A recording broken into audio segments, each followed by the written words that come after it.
Le Premier ministre Daniel Kablan-Duncan a reçu en audience Robert Jackson, sous-secrétaire adjoint américain aux affaires africaines, au centre des échanges de l'épidémie d'Ebola, les élections de 2015 en Côte d'Ivoire et les avancées économiques dans le pays. 250 ex-combattants bénéficient de projets de réinsertion communautaire dans la région du Tonkwé grâce à l'ONUCI et à l'ADDR. Ces 250 ex-combattants vont pouvoir s'intégrer dans le tissu socio-économique. Hier, les Ivoiriens ont rendu hommage aux éléphantes pour avoir décroché l'une des 3 places qualificatives pour la prochaine Coupe du monde féminine de football qui aura lieu au Canada. Nous en parlons dans cette édition. Mesdames et messieurs, bienvenue et merci de regarder RTI 1. Ce mercredi, un conseil des ministres a eu lieu au palais présidentiel en présence du chef de l'État, Alassane Ouattara. À l'ordre du jour de ce conseil des ministres, les dossiers relatifs aux activités socio-économiques du pays et bien d'autres priorités. Nous y reviendrons dans nos prochaines éditions. Le président de la République, Alassane Ouattara, a reçu le chef de la délégation de l'Union européenne en Côte d'Ivoire. Thierry de Saint-Maurice est en fin de mission. Il est allé faire ses adieux au chef de l'État, Alassane Ouattara. Jérôme Kofi à Boulin. Mission terminée pour Thierry de Saint-Maurice. C'est pour en informer le président de la République, Alassane Ouattara, et lui faire ses adieux que le chef de la délégation de l'Union européenne en Côte d'Ivoire s'est rendu en fin de soirée ce mardi 28 octobre 2014 au palais présidentiel. Rencontre qui a duré environ 1 heure d'horloge. Elle a été pour Thierry de Saint-Maurice l'occasion d'évoquer quelques souvenirs durant son séjour en Côte d'Ivoire. On a tous vécu, bien sûr, la période de la crise post-électorale. Je ne veux pas m'attarder sur cette période, simplement pour rappeler que l'Union européenne a été aux côtés de la Côte d'Ivoire pour faire aboutir le processus démocratique. Ceci ayant été fait, la Côte d'Ivoire a entrepris une grande période de redressement, d'abord de redressement de son économie et aussi de redressement de son fonctionnement démocratique. L'Union européenne est fière d'avoir été, dans tous ces moments historiques pour le pays, aux côtés des dirigeants de la Côte d'Ivoire et aux côtés du président de la République. Je quitte donc dans quelques jours un pays bien différent de celui que j'ai pu trouver à mon arrivée ici en 2010 et bien différent par toutes les transformations qu'il a connues depuis plus de 3 ans. C'est donc un grand plaisir pour moi d'avoir pu participer dans mes fonctions d'ambassadeur de l'Union européenne à cette période importante.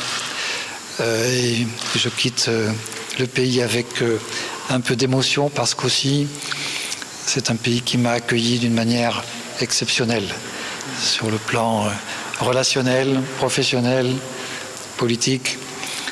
Tout a été fait pour que mon séjour ici soit traité avec beaucoup de bienveillance et beaucoup d'amitié. Thierry de Saint-Maurice quitte la Côte d'Ivoire après y avoir passé environ 5 années. Hier mardi, le président de l'Assemblée nationale a accordé une série d'audiences. Guillaume Soro a reçu entre autres l'ancien premier ministre guinéen Cellou Dalein Diallo et les chefs traditionnels du Grand Ouest, Hamza Diaby. Zokouk Belli Ier, c'est ainsi qu'il faudra désormais appeler le président de l'Assemblée nationale. Depuis ce mardi, Soro Kigbafori Guillaume a été intronisé chef traditionnel. Vêtu de ses nouveaux habits, le chef s'est adressé à ses pairs. Les chefs traditionnels sont un maillon et des vecteurs importants pour toucher les populations. Pas celles des villes, mais celles de la campagne, au tréfonds, aux confins de la Côte d'Ivoire. Il faut que vous alliez sillonner tout l'Ouest. Demandez aux populations de faire la réconciliation, de consolider la paix. La Côte d'Ivoire en a besoin. Un message manifestement entendu. Les chefs promettent le transmettre à leur tour aux populations. Le peuple Kourou est dans Mandé du Sud demande pardon au peuple ivoirien, à tous ceux qui ont été blessés, à tous ceux qui ont été frustrés dans ce que nous venons de traverser. Cette journée d'audience a démarré par celle accordée à Cellou Dalein Diallo, l'ancien premier ministre guinéen. Les deux hommes ont évoqué l'actualité, cette fièvre hémorragique qui met en branle la planète, l'Ebola. Je n'ai pas manqué naturellement de saluer la décision des autorités ivoiriennes d'ouvrir les frontières avec la Guinée. Et j'ai parlé des dispositions que nous sommes en train de prendre pour éradiquer Ebola dans notre pays. Et pour boucler la boucle, Eugène Dué, l'ancien camarade d'université de Guillaume Soro, est venu lui rendre une visite de courtoisie et d'amitié. Nous vous le disions dans nos titres, le Premier ministre Daniel Kablan-Duncan a reçu en audience Robert Jackson, sous-secrétaire adjoint américain aux affaires africaines. Au centre des échanges, l'épidémie d'Ebola, les élections de 2015 en Côte d'Ivoire et les avancées économiques dans le pays. Maïsako. Robert Jackson, sous-secrétaire adjoint américain aux affaires africaines, a rencontré ce lundi à la primature le Premier ministre Daniel Kablan-Duncan. Au nombre des sujets abordés, l'épidémie de fièvre hémorragique à virus Ebola qui sévit en ce moment, notamment en Afrique de l'Ouest. Nous avons une équipe qui sont pour le contrôle de maladies ici sur place en permanence. Ils travaillent étroitement avec le gouvernement.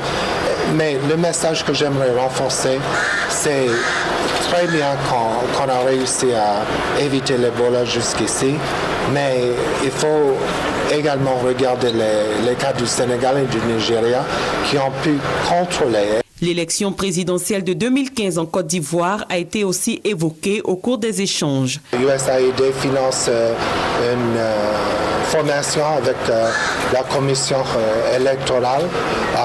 Nous avons tout un programme pour accompagner le gouvernement et les partis politiques dans les élections. Et je crois que nous assisterons aux élections crédibles et paisibles. Le sous-secrétaire adjoint américain aux affaires africaines a salué les performances économiques de la Côte d'Ivoire au cours de ces dernières années. Quand on regarde les changements et le taux de croissance ces dernières années, c'est très impressionnant.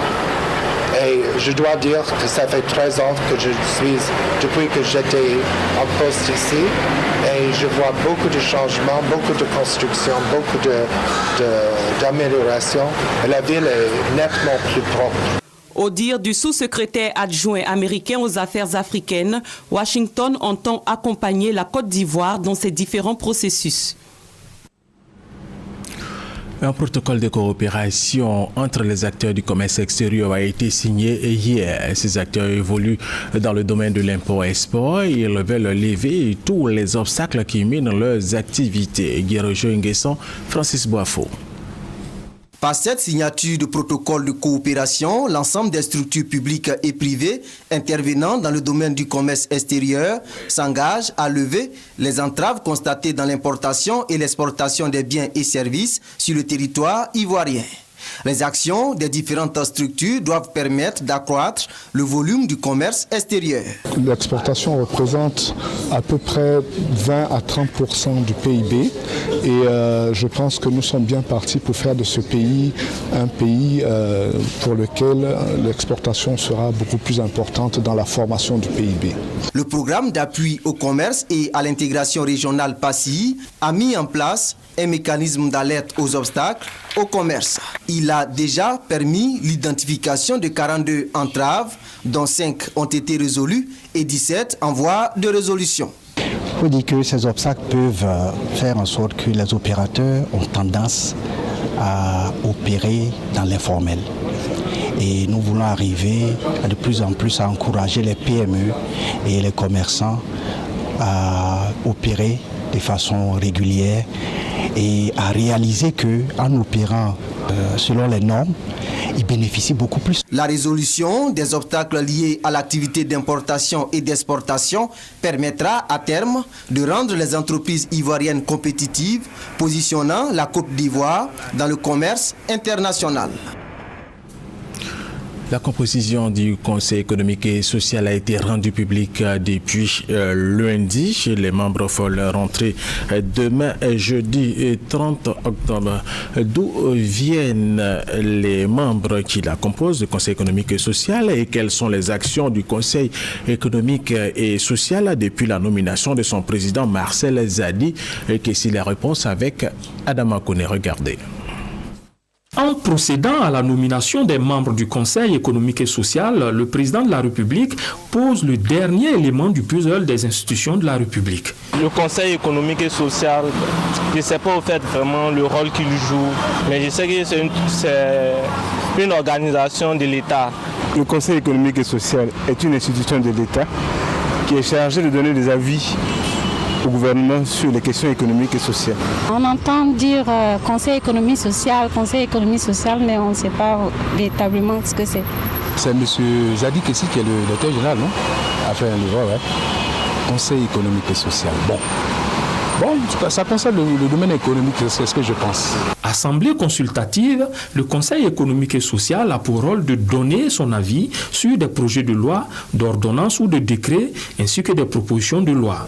Autrement dit, le CES accompagne l'État dans les grandes décisions qui rythment la vie économique et sociale. Pour cela, il est composé d'hommes et de femmes représentant les principales activités sociales du pays. Toute chose qui favorise la collaboration entre les différentes catégories professionnelles afin de contribuer à l'élaboration d'une politique économique à vie humaine. Dès sa nomination en mai 2011, le président du CES, Marcel Zadi Kessi, a voulu donner un visage spécial à son mandat. Très vite, une task force aux cellules opérationnelles a été mise en place. Une forme d'organisation temporaire créée pour travailler sur certains sujets en entendant la composition complète de l'institution. Ainsi, un séminaire a été organisé à Assini avec le système des Nations Unies pour réfléchir sur le développement de proximité. Les conclusions de ces travaux serviront certainement de dossier d'accueil aux nouveaux membres du Conseil. Parallèlement, la task force a travaillé à décrocher les moyens pour la réhabilitation du siège du CES. Ce sont donc les locaux flambant neufs qui attendent ce jeudi les 113 nouveaux membres du Conseil économique et social à la faveur de la rentrée solennelle de l'institution. Adama Kone, un nouveau barrage hydroélectrique sera bientôt construit sur le fleuve Badama dans le département de Tahabo. Le projet vient d'être présenté aux populations du département, nous dit Thérèse Yoboué. Le nouveau barrage hydroélectrique qui va bientôt voir le jour dans la région de Tahabo sera construit entre les villages de Sengrobo et Awati en aval du barrage de Tahabo. D'une puissance de 44 MW, ce barrage va coûter 70 milliards de francs CFA. Sa construction s'étendra sur 3 ans. Les responsables financiers techniques du futur barrage ont procédé au lancement officiel du projet. Ils ont aussi présenté les études géotechniques, sociales et environnementales aux populations. La construction du barrage de Sengrobo à Wati offrira d'importantes opportunités de développement socio-économique au département. Il s'agit entre autres de la création de 1500 emplois directs et indirects, de l'ouverture de voies pour désenclaver la région. Le ministre Maurice Bandaman, fils de la région, a sollicité l'implication de toutes les populations pour la réussite du projet. Les responsables politiques, administratifs, ont rassuré les populations que leurs intérêts seront garantis et protégés. Le ministre des Eaux et Forêts organise dans le cadre de la mise en œuvre du projet de reboisement en milieu scolaire un atelier. Cet atelier va regrouper pendant 2 jours plusieurs ministres et structures techniques nationales et internationales. Armand Dagnedo à Mississauga. Le couvert forestier varie en danger, avec une perte de 3/4 de sa superficie en 50 ans. Chaque année, ce sont entre 150 000 et 200 000 hectares de forêt qui disparaissent, représentant 63 mètres carrés par seconde. Face à cette menace, le ministère des Eaux et Forêts a initié le projet Une école 5 hectares de forêt. En collaboration avec le ministère en charge de l'éducation nationale et la coopération allemande GIZ, un atelier est organisé pour définir le contenu des messages clés. Objectif, élaborer des outils de sensibilisation sur le reboisement et la gestion durable des plantations forestières. Avec les réflexions que les uns et les autres vont pouvoir nous donner, pourront effectivement nous aider à trouver les messages clés qu'il faut pouvoir véhiculer pour sensibiliser nos enfants à l'éco-citoyenneté. Notre souhait serait que les messages clés qu'on va développer à la longue, ça sera intégré aussi dans les curricula de l'éducation nationale. Les messages dégagés à l'issue de cet atelier permettront d'atteindre les élèves, parents d'élèves, enseignants, en vue de développer en eux un comportement éco-citoyen. Les enfants vont apprendre à planter et entretenir la planture, ce qui va introduire en lui l'amour de la forêt. Les bois de teck que nous aurons dans 10-20 ans vendus vont permettre à l'école d'avoir des moyens pour tous les problèmes. Le projet Une école 5 hectares de forêt vise à pérenniser les acquis du reboisement et favoriser le développement durable pour satisfaire les besoins pédagogiques, matériels et financiers des communautés éducatives. À terme, ce sont 120 000 élèves, 2 000 enseignants et 6 000 parents d'élèves qui seront formés aux techniques de reboisement et à un changement de comportement éco-citoyen. Les ressortissants du département de Bangolo, dans la région du Guémon, à l'ouest de la Côte d'Ivoire, prônent la paix et l'entente entre les Ivoiriens. Pour joindre l'acte à la parole, ils ont organisé une cérémonie de réconciliation. On en parle avec Hamza Diaby. Ils sont venus nombreux des différents quartiers et des cantons de Bangolo pour montrer leur adhésion à la dynamique de paix et de cohésion initiée par les fils et filles de la région du Guémon. Ce rassemblement est à mettre à l'actif des populations de Bangolo sans distinction d'ethnie, de religion et de parti politique, avec la bénédiction des autorités administratives, coutumières et des cadres de la région. Pour chacun des intervenants, le financement des projets et la création d'emplois ne sont possibles que dans un environnement de paix et de cohésion sociale, d'où leur prise de conscience à la nécessité de la culture de la paix dans la région, durement éprouvée au cours des différentes crises.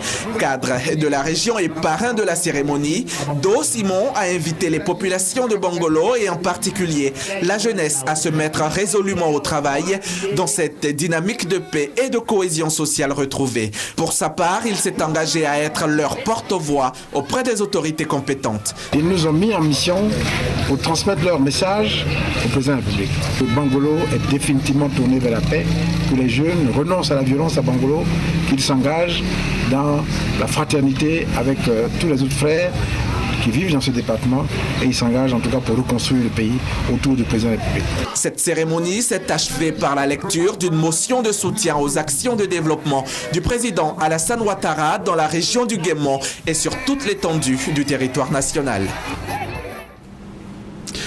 La Fédération des organisations républicaines pour la cohésion et l'émergence, Force 2015, est en tournée à l'intérieur du pays. Charles Niaouré et sa délégation étaient à Zekrégoué, village de la localité de Daloa. Ils ont invité les populations de Zekrégoué à la paix et à la cohésion sociale. Eric Goré, Serge Gongomer.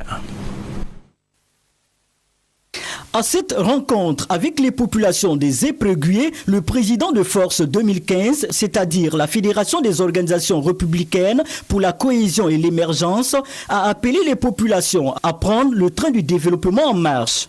Selon Charles Niaouré, Zekrégoué ne doit pas se mettre hors de la République car la Côte d'Ivoire avance à grands pas. Les travaux entrepris par le gouvernement sont la preuve de l'évolution de notre pays, a-t-il indiqué. Nous sommes venus pour apporter de façon solidaire notre soutien aux populations de Zekrégoué qui, comme l'ensemble des localités de la Côte d'Ivoire, veulent aller à l'émergence. Et c'est pour cela que grâce à de bonnes volontés, nous avons trouvé un certain nombre de choses pour venir les offrir à la notabilité des Zekrégoué, à la jeunesse et aux femmes et leur dire de croire à la Côte d'Ivoire développée. Le chef du village de Zekrégoué a exprimé sa satisfaction face à cette visite de Force 2015 qui selon lui va contribuer au développement du village. Le message, je veux l'assurer, est passé à 100%. Parce que si d'abord le chef même est déjà convaincu, c'est que tout le reste Tous ceux qui habitent les prégués vont comprendre ce que le chef va leur dire. La Fédération des organisations républicaines pour la cohésion et pour l'émergence a offert des tôles à la population pour la réhabilitation de l'école primaire. Le leader de Force 2015 est allé s'incliner sur la tombe de Boisbré-Brully Frédéric, fils des Épréguiers, décédé en janvier 2014. Boisbré-Brully Frédéric est celui qui a inventé l'alphabet de la langue bété. Deuxième grand titre de cette édition, 250 ex-combattants bénéficient de projets de réinsertion communautaire dans la région du Tonkoui grâce à l'ONUCI et à l'ADDR. Ces 250 ex-combattants des départements de Danané et des Zouaniens vont pouvoir s'intégrer dans le tissu socio-économique. Chantal Ouma à Kandan. Danané et Zouanien sont deux zones frontalières qui ont durement été affectées par la crise. Les ex-combattants et personnes vulnérables se comptent par centaines.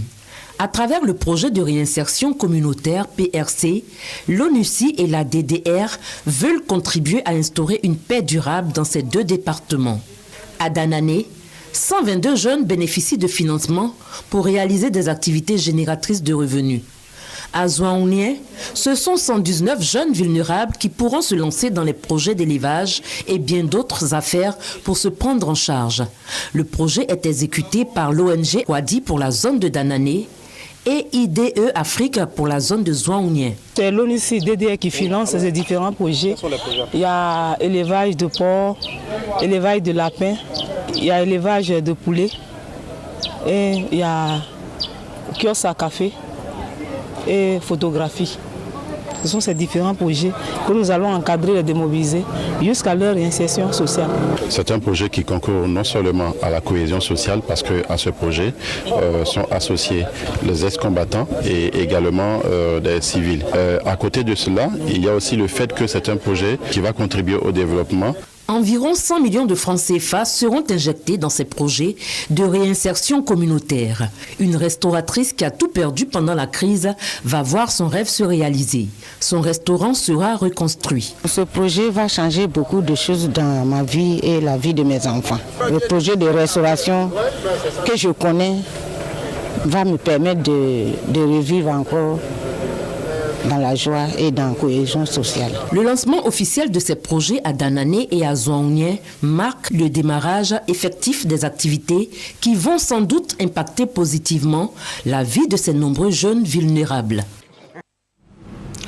Le mouvement national de soutien à la candidature unique du président de la République Alassane Ouattara à Monasco RHDP a tenu à son siège à Cocody un point presse. Un seul point à l'ordre du jour, collecter des fonds pour le financement de la prochaine campagne du chef de l'État, M. Traoré Serge Gongomber. Après les femmes républicaines qui ont promis lors des assises de leur 3e congrès ordinaire de payer la caution du président de la République Alassane Ouattara aux prochaines élections présidentielles, le Monasco, mouvement national de soutien à la candidature unique au sein du RHDP, leur emboîte le pas. Philippe Légré, président du Monasco, et les autres membres de ce mouvement s'engagent à participer au financement de la campagne du président de la République. Le président Ouattara est candidat du peuple. Il est donc normal que nous fassions appel à tous ceux qui aujourd'hui veulent le deuxième mandat du président Ouattara pour s'assurer d'un bon devenir de notre pays, la Côte d'Ivoire, et bien de venir contribuer pour nous permettre de payer sa caution et de financer sa campagne. Pour joindre l'acte à la parole, les leaders du mouvement national de soutien à la candidature unique au sein du RHDP ont donné l'exemple en initiant une cotisation sur place. 3 millions de francs CFA ont pu être ainsi réunis au cours de la cérémonie. L'honorable Ami Tungara a lancé un appel à toutes les femmes à participer à hauteur de 500 francs CFA au financement de la campagne du président Alassane Ouattara les jours à venir. Les membres du Monasco ont rendu un hommage vibrant au président Henri Konan Bédié pour son oui en faveur de la candidature unique du président de la République Alassane Ouattara. Ils ont promis lui remettre un trophée. Une délégation du RDR conduite par son secrétaire général par intérim a rendu visite à la famille de Laurent Gbagbo, une visite de compassion qui fait suite au décès de la mère de l'ex-président ivoirien. Témoin Michel Digré. Le malheur qui vient de frapper la famille de Laurent Gbagbo touche également la famille du Rassemblement des Républicains. C'est en ces mots que le porte-parole de la délégation du RDR a livré les motifs de cette visite de compassion conduite par Amadou Soumaoro. Les nouvelles ainsi données, la famille éplorée a salué ce geste de réconfort qui traduit la solidarité africaine dans ces circonstances douloureuses de décès de la mère de l'ex-président Laurent Gbagbo. Amadou Soumaoro, pour sa part, a indiqué que le RDR entend jouer sa partition dans l'organisation des funérailles. Il était tout à fait indiqué que nous démontrions qu'en ces instants solennels où nous venons de perdre une mère, que nous démontrions qu'au-delà de nos divergences, qu'au-delà des problèmes qui peuvent nous opposer, qu'il y a au moins des domaines autour desquels, des sujets autour desquels les enfants de ce pays peuvent se rassembler. Et c'est pour cela que nous avons, au nom de la direction du RDR, décidé de venir présenter nos condoléances à la famille, éplorée. Naturellement, nous avons aussi profité pour transmettre les condoléances du chef de l'État, le président de la République. Il suit avec la plus grande attention, l'évolution des préparations de ces obsèques, dont il était tout à fait normal que le RDR, sa famille politique, porte aussi, les condoléances du chef de l'État et ce que nous avons fait. Après la famille de Laurent Gbagbo, la délégation est allée présenter ses condoléances à la famille de Feu Oufoué Honoré, membre du conseil politique du RDR et PCA de la Sodemi. Le président du PDCI RDA, Arikona Bédié, a reçu à son domicile de Cocody hier mardi une délégation de la Fédération ivoirienne de Maracana. Objectif, célébrer les champions de la Coupe d'Afrique des Nations de Maracana qui s'est déroulée du 19 au 20 septembre dernier à Niamey, au Niger. Salif Ouattara. Arikona Bédié, fait ambassadeur et messager du Maracana, c'est le symbole de l'audience accordée ce mardi par le président Arikona Bédié à la Fédération ivoirienne de Maracana, qui a brandi il y a quelques semaines à Niamey la Coupe d'Afrique des Nations de Maracana, catégorie senior. À ses hôtes, le président Arikona Bédié a adressé ses félicitations pour le travail accompli. C'est avec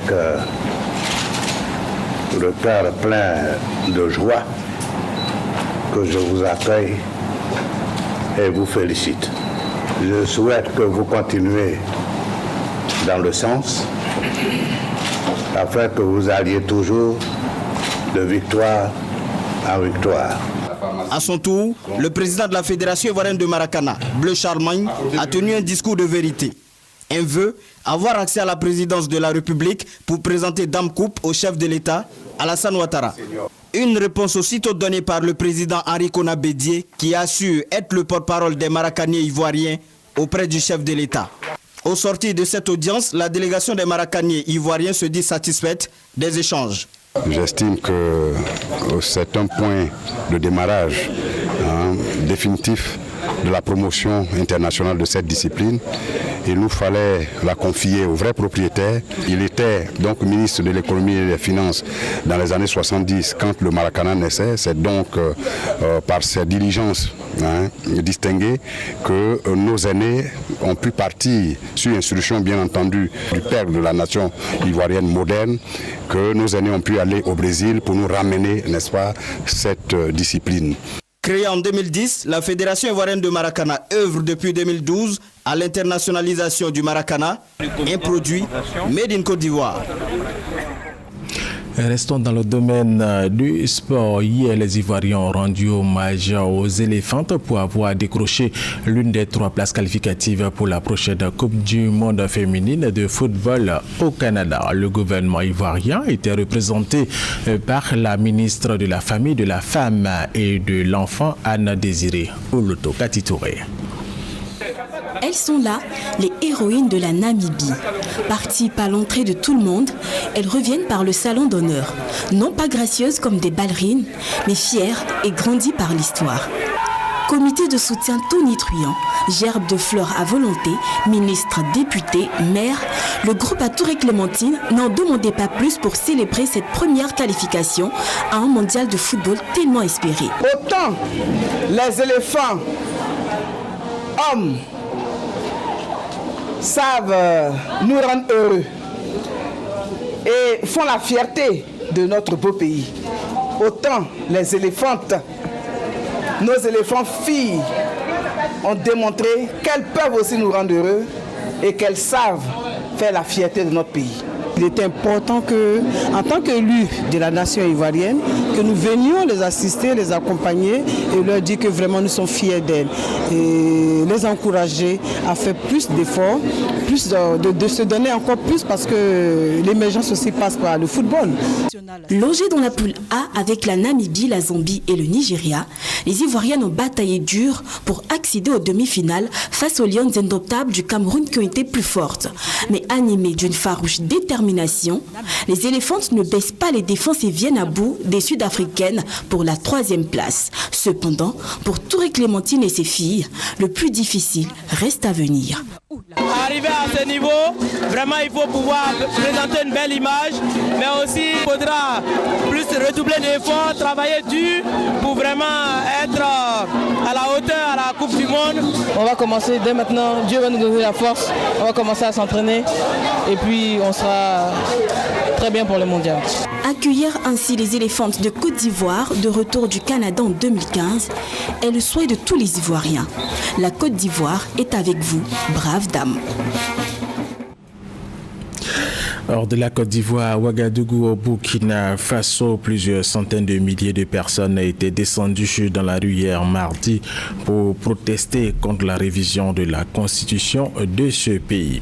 Plusieurs syndicats du pays ont appelé à une journée de grève ce mercredi. Et c'est la fin de cette édition. Merci de l'avoir suivi. L'information continue sur RTI 1.